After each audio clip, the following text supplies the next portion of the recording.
bienvenue dans Connexion francophone, pensée croisée. Aujourd'hui, trois voix, trois époques, une même quête.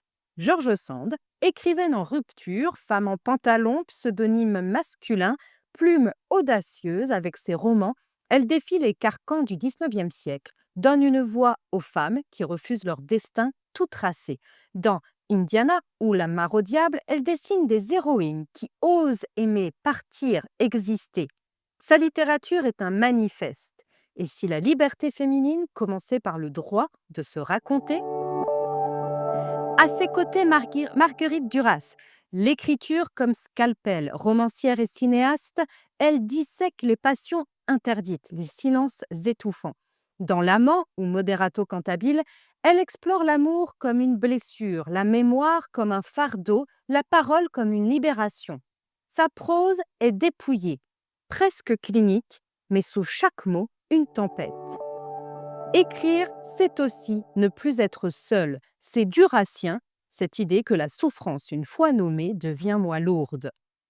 Et puis Édith Piaf, la voix qui porte les peines du monde, née dans la misère, marquée par les drames, elle chante la résilience. La vie en rose, non, je ne regrette rien, des hymnes à la survie, à l'amour, malgré tout.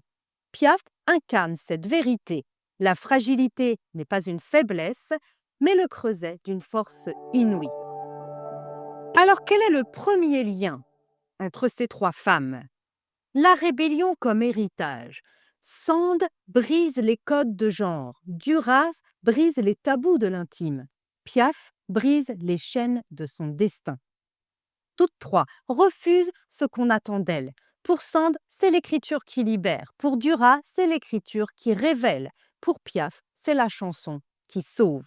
Leur point commun, elles transforment leur marginalité en puissance. Deuxième lien que je vous propose, la souffrance comme moteur de création. Chez Sand, la mélancolie devient roman. Chez Duras, la douleur devient style. Chez Piaf, la peine devient chanson. Leur art naît de ce qu'elles ont enduré, mais aussi de ce qu'elles ont osé en faire. Une œuvre qui parle à toutes les femmes, à tous ceux et celles qui ont connu l'exclusion. Mais alors, quel est le lien principal que j'aimerais vous révéler? Et selon moi, c'est la liberté à travers l'art. Leur héritage n'est pas seulement littéraire ou musical, c'est un héritage de résistance.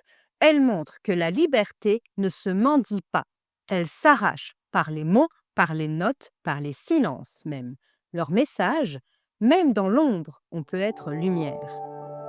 George Sand, Marguerite Duras, Édith Piaf, trois femmes qui ont fait de leur vie une œuvre et de leur œuvre une arme.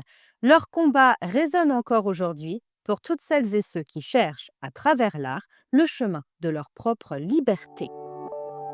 Je vous dis à bientôt pour d'autres connexions francophones. En attendant, n'oubliez pas les activités de compréhension dans la description.